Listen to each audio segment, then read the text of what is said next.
Hello, আসসালামু আলাইকুম। Welcome to my channel Farziana cooking. অনেক দিন পরে চলে আসলাম, বেশ কিছুদিন ভিডিও দেওয়া হয় নাই। তো আশা করছি যে যেখানে আছেন অনেক অনেক ভালো আছেন। তো আজকে আপনাদের সাথে শেয়ার করব ব্রোস্ট স্টাইলে ব্রোস্ট চিকেন ফ্রাই, যেটাকে বলি আমরা। বাচ্চাদের বড়দের সবারই খুবই পছন্দ। তো আজকে আমার বাসায় কিছু লেফট ওভার চিকেন পিস ছিল, ওগুলা আমি রেখে দিয়েছি বিকেলবেলা, যাতে বাচ্চাদেরকে আমি একটু চিকেন ফ্রাই করে দিতে পারি। তো সেই জন্য আমি ওই চিকেনগুলো বের করে রেখেছি। দেখুন, বড় ছোটো মিলিয়ে এখানে প্রায় 10-12 পিসের মতো হবে। সবগুলো সলিড পিস না, কিন্তু এখানে ছোট ছোট অনেকগুলো পিস আছে। তো সেগুলো দিয়ে আমি আজকে আপনাদেরকে দেখাবো আমি কীভাবে করছি। প্রথমে একটু লবণ দিয়ে দিলাম, এরপর দিয়ে দিয়েছি আমি 1.5 চা চামচের মতো কালো গোলমরিচের গুঁড়া, 1 চা চামচ দিয়ে দিলাম আদা রসুনের পেস্ট এবং হালকা একটু লেবুর রস দিয়ে দিয়েছিলাম। তারপরে দিয়ে দিচ্ছি 1 চা চামচ হচ্ছে সয়া সস, লাইটটা, ডার্কটা ইউজ করি নেই। এখন এখানে আমি আর কিছু ইউজ করি নেই, এই কয়েকটা উপকরণই এখন ভালো করে হাত দিয়ে একটু ঘষে ঘষে মাখায় নিব।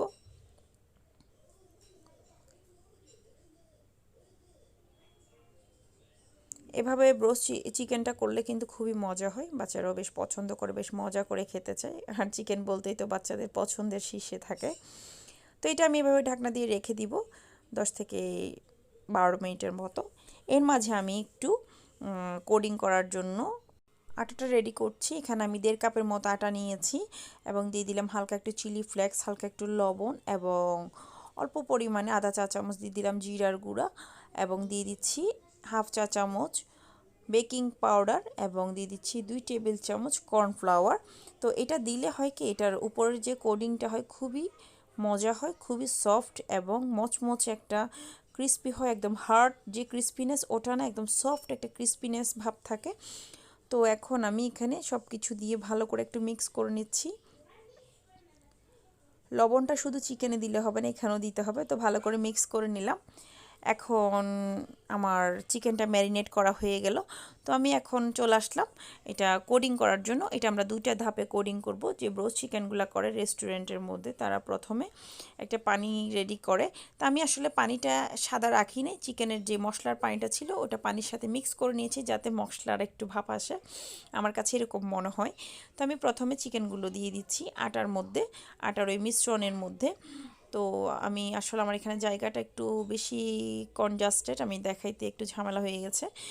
তো ইনশাল্লাহ নেক্সট টাইম থেকে একটু ভালো করে দেখানোর চেষ্টা করব। তো ভালো করে একটু কোডিং করে নিচ্ছি, করে আমি পানিটাতে জাস্ট দিয়ে দিচ্ছি যতক্ষণ পর্যন্ত আমার চিকেনটা কোডিং করতে সময় লাগছে আর কি। এখন আমি এটা দিয়ে দিলাম, দেওয়ার পরে এখন আস্তে আস্তে করে আমি চিকেনটা উঠাই নিব, যাতে করে আমার চিকেনের কোডিংটা যেন ছুটে না যায়। তো সেই জন্য, তো এখন আমার সবগুলা চিকেন প্রথম কোডিং করা শেষ, আমি পানি থেকে উঠিয়ে নিলাম সেকেন্ড কোডিংয়ের জন্য। তো ভালো করে একটু চেপে চেপে নিচ্ছি, রেস্টুরেন্টে যেভাবে করে চেপে চেপে করে একদম ভালো করে আমি আটাটা যাতে লাগে ওভাবে করে করে নিচ্ছি। তো যতটুকু পারা যায় আর কি, একদম অতিরিক্ত দেওয়া যাবে না, অতিরিক্ত দিলে তখন আবার এটা কেমন জানি একটু আটা আটা চলে ফ্লেভার লাগবে। তো সেই জন্য যতটুকু দরকার অতটুকুই দিব। আপনার ভিডিওটা ভালোভাবে খেয়াল করলে হয়তো বুঝতে পারবেন।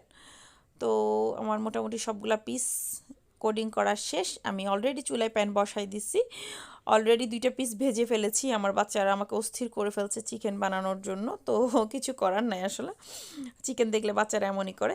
তো আমি অবশ্যই আগুনটা আমি হাই ফ্লেমে রেখেছি চিকেনটা ভাজার জন্য। প্রথম দিকে আগুনটা 5 মিনিট হাই ফ্লেমে রাখতে হবে, যাতে আপনার চিকেনের গায়ের শেলটা যেন একটু ভালো করে তেলের মধ্যে ভাজা হয়ে যায়। তো যখন আমরা একটা পিঠ ভাজা হয়ে যাবে, চুলার আঁচটা মিডিয়ামে নিয়ে আসবো, দেন আমি আস্তে করে উল্টিয়ে দিব, নাহলে এটা পুড়ে যাবে, ভেতরটা কাঁচা থাকবে, খেতে একদম ভালো লাগবে না, স্বাদ ভালো হবে না। তো সেই জন্য আমি এখানে ভালো করে একটু উল্টিয়ে পাল্টিয়ে দিচ্ছি। প্রথম 5 মিনিট অবশ্যই হাই ফ্লেমে রাখবেন, এটা বলে দিচ্ছি। এরপরে 5 মিনিট যাওয়ার পরে আমরা পরের 6-7 মিনিট মিডিয়ামে রাখবো। মিডিয়ামে রেখে একটু সময় নিয়ে ভেজে নিব। তো একটু সময় নিয়ে ভেজে নিব। তো যতক্ষণ যার যেরকম কালার পছন্দ সেভাবে করে, আমার কাছে একটু হালকা ব্রাউন কালার হলে ভালো লাগে। তো আমি সেই কালারটা আসা পর্যন্ত ওয়েট করছিলাম। এ পর্যায়ে চিকেনগুলা মোটামুটি হয়ে আসছে, বেশ কয়েকবার উল্টিয়ে পাল্টিয়ে দিলাম। এখন ফাইনালি চিকেনগুলা হয়ে গেল। তো আমি এখন উঠিয়ে নিব এগুলো প্যান থেকে, একটা সার্ভিসিং ডিশে উঠিয়ে নিব। তো সবগুলা চিকেন আস্তে আস্তে করে উঠিয়ে নিচ্ছি। এখন গরম গরম চিকেন খাওয়ার পালা, অপেক্ষার প্রহর শেষ বাচ্চাদের। তো আমি একটা সার্ভিসিং ডিশে উঠিয়ে নিলাম। তো দেখুন চিকেনের ভিতরটা কতটা জুসি এবং কতটা উপরের অংশটা কতটা ক্রিস্পি, হয়তো বা ভিডিওটা দেখলে আপনারা বুঝতে পারবেন, একদম সফট রয়েছে। তো আশা করছি আমার ভিডিওটা আপনার কাছে ভালো লাগবে। ভালো লাগলে অবশ্যই আমার ইউটিউব চ্যানেলটি সাবস্ক্রাইব করতে ভুলবেন না। তো সবাই ভালো থাকুন, সুস্থ থাকুন, রেসিপিটি ট্রাই করে ছোট্ট একটা কমেন্টস করতে ভুলবেন না।